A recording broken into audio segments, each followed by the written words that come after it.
ધારાસભ્ય ગોપાલ ઇટાલિયા પેટ્રોલ ડીઝલની અછત અને જે પ્રકારે મંત્રી અને મુખ્યમંત્રીએ તેમનો કાફલામાં વાહનો ઘટાડ્યા છે તે મુદ્દે હવે મેદાનમાં આવ્યા છે અને તેમણે ભાજપના નેતાઓને સ્ટંટબાજ કહ્યા છે।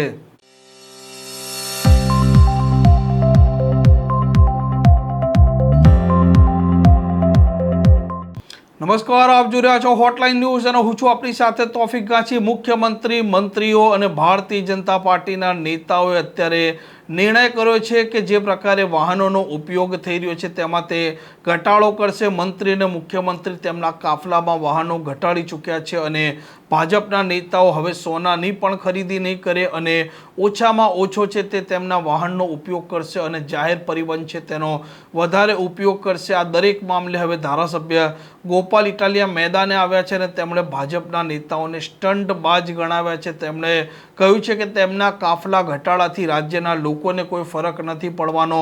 રાજ્યના લોકો જે પ્રકારે સરકારી કચેરીઓના ધક્કા ખાઈ રહ્યા છે તે કેવી રીતે ઓછા થાય તે મામલે રાજ્યની સરકાર કોઈ ઠોસ નિર્ણય કરે અને તે દિશામાં આગળ વધે।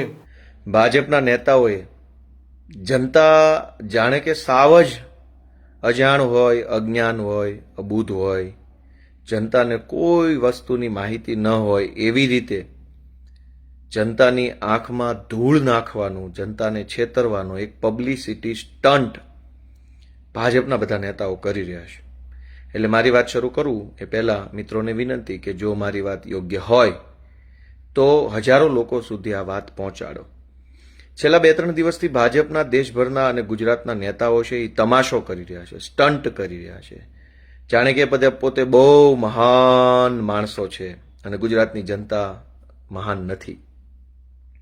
અલગ અલગ મંત્રીઓ અને ભાજપના અલગ અલગ નેતાઓ જાહેરાત કરે છે કે પેટ્રોલ અને ડીઝલ બચાવવા માટે પોતાના કોન્વોયમાં કાર ઘટાડી, કોઈએ સિક્યુરિટી કાર્ડ ઘટાડી, કોઈ ચાલીને વિધાનસભા ગયું, કોઈ સાયકલ લઈને ગયું, કોઈ બળદગાડામાં, આ બધા સ્ટન્ટ ચાલુ કર્યા છે। અને આજે એક નવો સ્ટન્ટ ગુજરાતની ભ્રષ્ટ જૂઠી પાર્ટી બીજેપીએ લીધો છે કે વર્ક ફ્રોમ હોમ, ઘરે બેઠા કામ। આ ઘરે બેઠા કામ કરશે કોણ અને કોનું કામ ઘરે બેઠા થશે, આ બહુ મોટો પ્રશ્ન છે। એટલે મારે પેટ્રોલ અને ડીઝલના નામે જે તમાશો આલી રહ્યો છે, દેશભરમાં ભાજપના નેતાઓ, ભાજપના લોકો જે રીતે મજાક બનાવી રહ્યા છે પેટ્રોલ ડીઝલના મુદ્દાની, સાયકલ લઈને કોઈ જાય, અરે ભાઈ, મુખ્યમંત્રીના કાફલામાં 15 કે 20 ફોર વ્હીલર હોય તો ભલે ને હોય, એમાં શું વાંધો છે? 20 હોય તો 25 કરો, 25 હોય તો 30 કરો, કંઈ વાંધો નહીં। ગુજરાત રાજ્યના મુખ્યમંત્રી કે મંત્રી તમને જનતાએ બનાવ્યા છે તો જે કાંઈ જરૂરી સુવિધા હોય એ વાપરો, એની કોઈ ના નથી। 25 કાફલાઓની ગાડીઓ હોય તો 50 કરો, 50 હોય તો 60 કરો, એમાં 60માંથી 30 કરો કે 20 કાફલામાં કાફલામાં 20 ગાડીઓ હોય એની તમે 15 કરી નાખો તો એનાથી જનતાનો ફાયદો નથી। પણ પેટ્રોલ અને ડીઝલ બચાવવું હોય તો આખા ગુજરાતની જનતા રોજ જાગીને હજારો લોકો કારણ વગરના બિનજરૂરી રીતે ખોટા સરકારી કચેરીઓના ધક્કા ખાવા પડે છે। અનેક લોકોએ પોતાનું 2 વ્હીલર કે 4 વ્હીલર લઈને કારણ વગરનું તાલુકા મથકે જવું પડે છે। મામલતદાર ઓફિસ, પ્રાંત ઓફિસ, વન વિભાગની ઓફિસ, પાણી પુરવઠાની ઓફિસ કે પોલીસ સ્ટેશન કે જીઈબીની ઓફિસે જવું પડે। શું કામ? કેમ કે સરકારી માણસો ધક્કા ખવડાવે છે, કાલે આવજો, પરમ દિવસે આવજો, આજે નહીં થાય, આ ઘટે છે, ઓલું ઘટે છે, પેલું ઘટે છે, અહીંયા સિક્કો નથી, અહીંયા સહી નથી, આમ કરીને ભાજપના રાજમાં તાલુકાની સરકારી ઓફિસોમાં બેઠેલા સાહેબો જો જનતાને ધક્કા ખવડાવતા બંધ થઈ જાય તો અબજો રૂપિયાનું ડીઝલ અને પેટ્રોલ 1 મહિનામાં બચે એમ છે।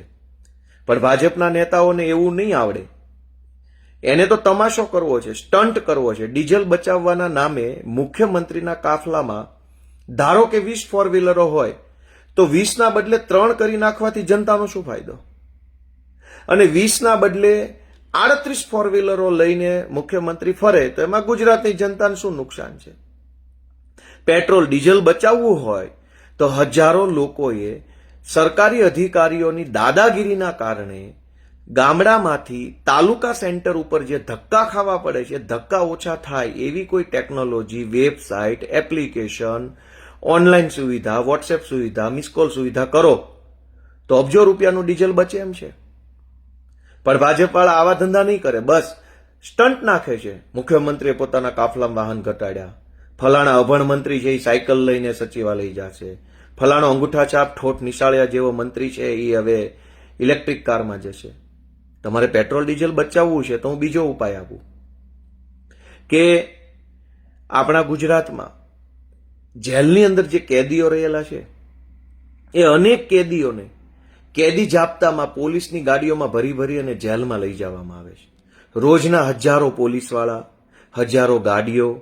હવે જામનગરની જેલમાંથી કેદીને ભાવનગર લઈ જવામાં આવે, ભાવનગરની જેલમાંથી રાજકોટ લઈ જવામાં આવે, અથવા રાજકોટની જેલમાંથી રાજકોટ લઈ જવામાં આવે.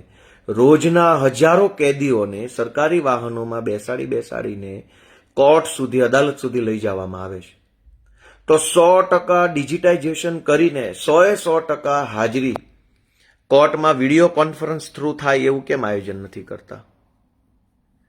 તમારે ડીઝલ બચાવવું છે, પેટ્રોલ બચાવવું છે, કે પેટ્રોલ ડીઝલ બચાવવાના નામ ઉપર તમાશો કરવો છે, સ્ટન્ટ કરવા છે, પબ્લિકની આંખમાં ધૂળ નાખવી છે, એ નક્કી કરી લો. અને પેટ્રોલ ડીઝલ જ બચાવવું હોય તો હજારો લોકો ગુજરાતમાં અદાલતની તારીખો ભરે છે. કોઈ સાચી તારીખ ભરતો હોય, કોઈ ખોટી તારીખ ભરતો હોય, કોઈ ફરિયાદી તરીકે, કોઈ આરોપી તરીકે, કોઈ વકીલ બનીને, કોઈ સાક્ષી તરીકે, કોઈ પંચ તરીકે. આ બધા જ લોકોએ દર મુદતે કોર્ટે જવું પડે છે, અદાલતે. હું પોતે તારીખ ભરું છું. હવે તમે કોર્ટમાં જાઓ, હવે તમે તમારા ગામડેથી 2 વ્હીલ લઈને, 4 વ્હીલ લઈને, બસમાં બેસીને, ટ્રેનમાં જઈને તમે બીજા જિલ્લાની કે પોતાના જિલ્લાની અદાલતમાં તારીખ ભરવા જાઓ તો 1 મિનિટમાં જજ નવી તારીખ આપી દે. હવે 1 મિનિટમાં તારીખ આપે, પણ એ તારીખ ભરવા માટે હજારો કરોડો રૂપિયાનું ડીઝલ બળે છે. તો ભાજપના અભણ અંગૂઠા છાપ અને જનતાનું લોહી ચૂસવાવાળા નેતાઓને એ નથી દેખાતું કે મંત્રીના કાફલામાંથી 4 4 વ્હીલરો ઘટાડી દેવાથી કઈ અબજો રૂપિયાનું ડીઝલ નહીં બચે. ડીઝલ બચાવવું હોય તો જે લોકો તારીખો કોર્ટની ભરે છે, હજારો કરોડો લોકો, એ ઘરે બેઠા બેઠા પોતાના મોબાઈલથી વિડીયો કોન્ફરન્સથી અદાલતમાં પોતાની હાજરી ભરાવી શકે તો સમય પણ બચે, ડીઝલ પણ બચે, ટ્રાફિક પણ બચે, પર્યાવરણ પણ બચે, બધું જ બચે. પણ ભાજપના અભણ નેતાઓને કોણ સમજાવે? 2 દિવસથી ઉપાડો લીધો છે, એક ધારા ચોંટ્યા છે, જાણે કે દુનિયામાં કોઈને કઈ ખબર જ નથી પડતી ને પોતે જ મહાન જન્મા છે. અનેક લોકોએ, જેમ કે મારે પોતે અનેક વખત વિસાવદરથી ગાંધીનગર, વિસાવદરથી સુરત, વિસાવદરથી રાજકોટ, વિસાવદરથી ભાવનગર કોર્ટની તારીખ ભરવા જવું પડે. હવે હું મારો મોબાઈલ અત્યારે મારા હાથમાં પકડી ફેસબુક લાઈવ કરું છું. હું ભલે ને દુનિયાના કોઈ પણ છેડે હોઉં, પણ તમે તમારા ઘરે બેસીને મારી વાત સાંભળી શકો છો. તો હું દુનિયાના ગમે છેડે બેસીને અદાલતમાં હાજરી ન ભરાવી શકું? પણ નહીં, એવી વ્યવસ્થા નહીં કરે. કેમ કે પેટ્રોલ ડીઝલ નથી બચાવવાનું, તમાશો કરવાનો છે, સ્ટન્ટ નાખવાનો છે, લોકોને ગેરમાર્ગે દોરવાના છે. એટલે તમારે પેટ્રોલ ડીઝલ બચાવવું હોય તો દરેક વ્યક્તિ ઘરે બેઠા મોબાઈલથી, વિડીયો કોન્ફરન્સથી અદાલતમાં હાજર રહી શકે એવી વ્યવસ્થા કેમ નથી કરતા? અનેક લોકોએ આરટીઆઈ કરી હોય છે તો સરકારી માણસો એને ધક્કા ખવડાવે, આજે આવજો, કાલે આવજો, પછી આવજો. હજારો લોકોએ સરકારી કચેરીએ જવું જ ન પડે, ઘરે બેઠા બેઠા મોબાઈલથી, ઓનલાઈન, વોટ્સએપથી, મેસેજથી, એપ્લિકેશનથી, વેબસાઇટથી બધા જ કામો જો થવા લાગે તો અબજો રૂપિયાનું માત્ર ડીઝલ ન બચે, સમય પણ બચે, પૈસા બચે, પર્યાવરણ બચે, બધું જ બચે એમ છે. પણ આ ભાજપના જે કાંઈ પણ નેતાઓ છે, જે ગુજરાતની જનતાને રોજ જાગીને છેતરી રહ્યા છે, એને જરાક વિનંતી કરજો, તમારા ગામમાં ભાજપનો કોઈ અંધભક્ત હોય તો એ અંધભક્તને કહેજો કે તમારે પેટ્રોલ ડીઝલ બચાવવું હોય તો કરોડો વાહનોને અંદર ફાયદો થાય એવું કરો. તમારી પોતાની 2-5 ગાડીઓમાંથી 4 ગાડીઓ ઓછી કરી નાખો, એનાથી કાંઈ અબજો લીટર પેટ્રોલ બચવાનું નથી. તમે તમારે વાપરો, મજાથી વાપરો, એની કોઈ ના નથી. પણ જનતાનું પેટ્રોલ ડીઝલ સમય અને પર્યાવરણ ન બગડે એના માટેનો કોઈ નિર્ણય લ્યો. હવે વર્ક ફ્રોમ હોમ એટલે શું? તો કે અનેક સરકારી કર્મચારીઓ અથવા સરકારી અધિકારીઓ તો હવે બાના કાઢશે કે અમે ઘરે છીએ. જનતા પોતાના ગામડેથી ટુ વ્હીલ લઈને ટુ વ્હીલમાં 300 રૂપિયાનું પેટ્રોલ નખાવીને કે ફોર વ્હીલમાં 200 રૂપિયાનું ડીઝલ નખાવીને તાલુકા પ્લેસ ઉપર જાય મામલતદાર ઓફિસ તાલુકા વિકાસ અધિકારીને મળવા. હવે એમ કહેશે હું તો ઘરે છું કેમ કે અમને સરકારે વર્ક ફ્રોમ હોમ કરવાનું કીધું છે. હવે સરકાર કઈ આપણને પ્રાઇવેટ પબ્લિકને તો ઘરે બેઠા કામ કરો એવું નહીં કહી શકે.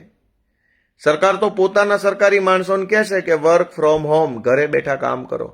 ભાઈ ઘરે બેઠા જનતાનું કામ થાય તો અબજો રૂપિયાનું ડીઝલ બચે. પણ હવે તો સરકારી માણસો ઘરે વયા જશે અને પબ્લિક ધકે ચડી જશે તો ડીઝલ બચશે કે ડીઝલનો વપરાશ વધશે. એટલે દોસ્તો મારું એટલી જ વિનંતી છે કે આ અનેક જગ્યાએ છે સ્ટન્ટ જે કરે છે ભાજપના લોકો એને જરાક તમે સમજાવો કે પેટ્રોલ ડીઝલ બચાવવું હોય તો બીજા 500 રસ્તાઓ છે. હજુ તો હું કહેવા બેસીશ તો ઘણું છે, પણ સમજવા માટે આટલી વાત કાફી છે કે કરોડો લોકો ટ્રાફિક જામમાં ફસાય છે. પેટ્રોલ ડીઝલ બચાવવું હોય જો ભાજપની સરકારે તો રાજ્યના લગભગ રોડ રસ્તાના કામો છે ને એ 2-5 વર્ષ સુધી હાલે છે. ટાઈમ લિમિટમાં એક પણ રોડ રસ્તાનું કામ પૂરું નથી થતું. મને યાદ છે રાજકોટથી અમદાવાદનો હાઈવે, ભાવનગરથી અમદાવાદનો ધોલેરા હાઈવે, સૌરાષ્ટ્રથી સુરતને જોડતો વાસદ વટામણ તારાપુર હાઈવે, ઉત્તર ગુજરાતમાં મહેસાણાનો હાઈવે, અનેક હાઈવેનું કામ 5-10 વર્ષ સુધી ચાલે છે. એ 10 વર્ષ સુધી સરકારી કામ ચાલુ રહેવાના કારણે ટ્રાફિક જામ થાય. ટ્રાફિક જામના કારણે કરોડો રૂપિયાનું પેટ્રોલ ડીઝલ બગડે છે. ઈ ભાજપવાળાને નથી દેખાતું કે અહીંયા કરોડો રૂપિયાનું ડીઝલ બગડે છે. એક રોડ બનાવવામાં 5 વર્ષ લાગે તો ઈ રોડ ઉપર અનેક ડાયવર્ઝન કાઢ્યા હોય. ઈ ડાયવર્ઝનના કારણે ટ્રાફિક જામ થાય, ગાડીઓની સ્પીડ ધીમી પડી જાય અને ધીમી સ્પીડના કારણે કરોડો રૂપિયાનું ડીઝલ બગડે. એક રોડ બનાવવાની તમે ટાઈમ લિમિટમાં રોડ નથી પૂરો કરી શકતા અને હાલી નીકળ્યા છો પેટ્રોલ ડીઝલ બચાવવા માટે. ભાજપના લોકોને તો શરમ નથી, નહીતર આમાં તો આબરૂ છે નહીં, નહીતર આમાં આબરૂ જતા વાર ન લાગે. જો ભાજપની સરકાર સમયસર રોડ બનાવે, જે કાંઈ રોડ એને બનાવવો હોય, નાળા બનાવવા હોય, પુલ બનાવવા હોય, એ 5 વર્ષને બદલે ટાઈમ લિમિટની અંદર પૂરા કરે તો પણ પેટ્રોલ ડીઝલ બચે એમ છે. લોકોએ તાલુકા કક્ષાની કે જિલ્લા કક્ષાની કચેરીએ ધક્કા ન ખાવા પડે કામ માટે તો પણ પેટ્રોલ ડીઝલ બચે. પેટ્રોલ ડીઝલ બચાવવાના હજારો રસ્તાઓ છે, પણ એ બધા જ રસ્તાઓ અપનાવવાના બદલે સ્ટન્ટનો રસ્તો ભાજપે પસંદ કર્યો છે. વડાપ્રધાન કે હું 2 ગાડી લઈને જઈશ, મુખ્યમંત્રી કે હું 1 ગાડી લઈને જઈશ. અલ્યા ભાઈ, એક નહીં 152 ગાડી લઈને જાઓ, પણ રોજ જાગીને હજારો લોકોએ પોતાનું ટુ વ્હીલ લઈને તાલુકે કે જિલ્લે જવું પડે છે. ધક્કા બંધ કરાવી દો ને. કોર્ટની મુદતો ભરવા જવું પડે છે ટુ વ્હીલરો ફોર વ્હીલરો લઈને ટેમ્પામાં બેસીને, એ બંધ કરાવી દો ને. રોડના ને બ્રિજના ને બધા સરકારી કામો વર્ષો સુધી ચાલે છે, એમાં જે ડીઝલ પેટ્રોલ બગડે છે એ બંધ કરાવો ને. આ પ્રકારના સમાચાર માટે હોટલાઇન ન્યૂઝ ડે ચેનલને લાઇક, શેર અને સબસ્ક્રાઇબ કરવાનું ભૂલતા નહીં. નમસ્કાર. આવા પ્રકારના વિડીયો તમને જોવા ગમતા હોય તો હોટલાઇન ન્યૂઝ ચેનલને લાઇક, શેર અને સબસ્ક્રાઇબ કરો.